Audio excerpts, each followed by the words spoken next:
नमस्कार दोस्तों, आज की न्यूज में आपका स्वागत है। दोस्तों, खेल तो आपने बहुत सारे देखे होंगे, लेकिन विश्व कूटनीति में जो खेल अमेरिका खेलता है उसकी कोई मिसाल नहीं है।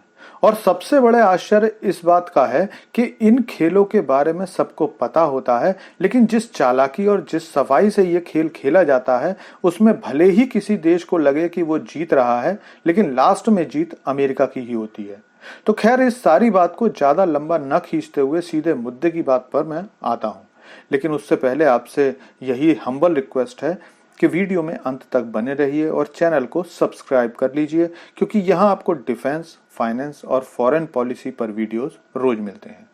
तो दोस्तों, इस खबर को देखिए जिसके अनुसार जो बाइडेन ने एक बहुत बड़ा काम कर दिया है, और ये काम ऐसा है कि जिस पर कोई भी यकीन नहीं करेगा। मतलब जब इस खबर को मैंने देखा तो मैंने भी 2 बार अपनी आंखों को मलकर फिर से पढ़ा।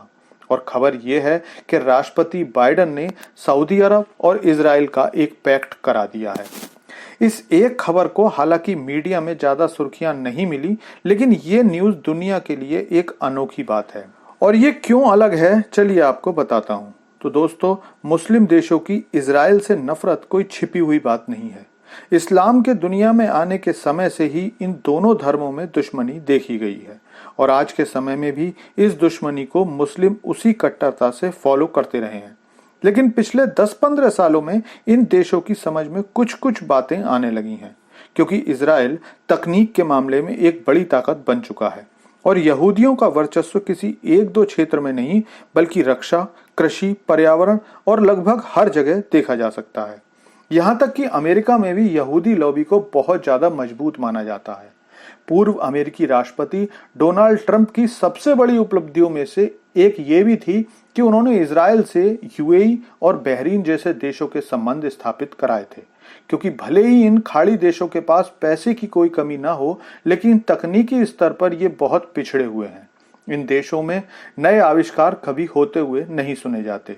ऐसे में प्रमुख मुस्लिम देश तुर्की, मिस्र, यूएई, बहरीन आदि तो इजराइल को मान्यता दे चुके थे, लेकिन सऊदी अरब, पाकिस्तान और ईरान अभी भी इजराइल का विरोध ही करते हैं। इनमें भी सऊदी और पाकिस्तान अपनी जनता के विरोध के कारण से खुले रूप से इजराइल के साथ संबंध नहीं बनाना चाहते थे, जबकि दबे छिपे बैकडोर से इनका इजराइल से मिलना जुलना चलता रहता था। लेकिन पिछले दिनों खाड़ी की एक घटना ने इस धीमे पड़ चुके प्रोसेस को तेज कर दिया, क्योंकि अब इस क्षेत्र में चीन अमेरिकी वर्चस्व को चुनौती देना शुरू कर चुका था। और ऐसा उसने सदियों पुराने 2 दुश्मन ईरान और सऊदी अरब की दोस्ती कराकर किया, जिसके बारे में लोग कहना तो दूर सोच भी नहीं सकते थे। अपनी स्थिति को खाड़ी में कमजोर होता देख अब अमेरिका ने दांव चला और एक तीर से कई निशाने कर दिए। कौन कौन से, इसके बारे में आपको सब बताता हूं। इस समझौते से जो सबसे बड़ा फायदा अमेरिका को होगा वो है खाड़ी से चीन का वर्चस्व कम होगा, क्योंकि अमेरिका ने सऊदी अरब को ये लालच दिया है कि अगर इजराइल से सऊदी अरब दोस्ती रखता है तो अमेरिका और इजराइल दोनों ही उसे सबसे अच्छी तकनीक देंगे, और ये तकनीक इंफ्रास्ट्रक्चर के अलावा डिफेंस जैसे सेक्टर्स में भी मिलेगी। नए और उच्च तकनीक के हथियार पश्चिमी देशों से सऊदी अरब प्राप्त कर सकता है। और क्योंकि सऊदी अरब जानता है कि तेल का खेल अब ज्यादा दिन नहीं चल पाएगा, इसलिए आने वाले समय में डेवलपमेंट के लिए लेटेस्ट टेक्नोलॉजी तो चाहिए ही होगी। तो सऊदी अरब फिसल गया, और यही वो खेल है जो खेल कर अमेरिका विश्व की इकलौती पावर बना हुआ है। चीन का इस समझौते के बाद सऊदी अरब के ऊपर से प्रभाव कम होगा। यह हुआ पहला फायदा। दूसरा फायदा, इस कदम से अमेरिकी हथियार बिकेंगे जो अमेरिका को मोटा मुनाफा कराएंगे। तीसरा फायदा यह होगा कि इसके बाद ईरान का पड़ोसी ज्यादा मजबूत होगा, जिससे क्षेत्र में शांति होने के आसार कम होंगे, जिससे ईरान पड़ोस में उलझा रहेगा और उसके बाद इजराइल पर से ईरानी अटैक के खतरे को कम किया जा सकेगा। और चौथा फायदा राष्ट्रपति बाइडेन को होगा, क्योंकि अमेरिकी चुनाव में विदेश नीति एक बड़ा रोल अदा करती है। हर चुनाव में मतदाता विदेश नीति को ध्यान में रखकर वोट देता है, तो बाइडेन के पास इस समझौते को बताकर अपनी उपलब्धि गिनाने का मौका होगा, जिससे चुनावी फायदा भी होना तय है।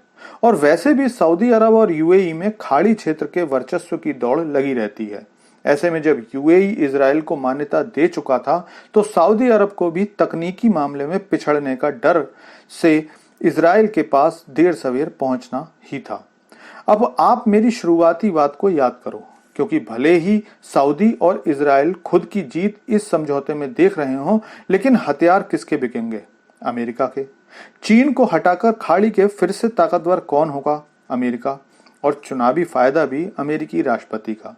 तो कुल मिलाकर इस समझौते का असली फायदा अमेरिका को ही होने वाला है। लेकिन अब आप इस बारे में क्या सोचते हैं, ये कमेंट करके बताइए और चैनल को सब्सक्राइब कर लीजिए।